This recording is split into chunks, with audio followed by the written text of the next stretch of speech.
Welcome to Pindar Poetry. We hope you learned something new. You start by removing the obvious screws and the one hidden under the sticker. This exposes the shell. Use a T8 Torx to take out the 3 visible screws, then peel back the small warranty tab and remove the hidden screw. Do it slowly so the tab doesn't tear.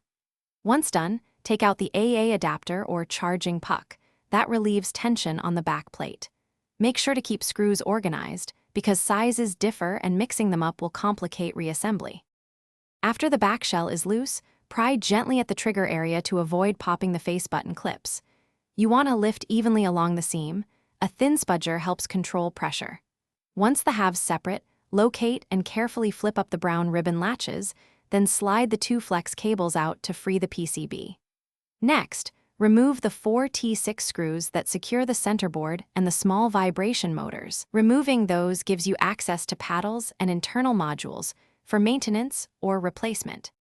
With the PCB free, lift it straight off the standoffs so the rubber pads and thumbstick modules come away cleanly.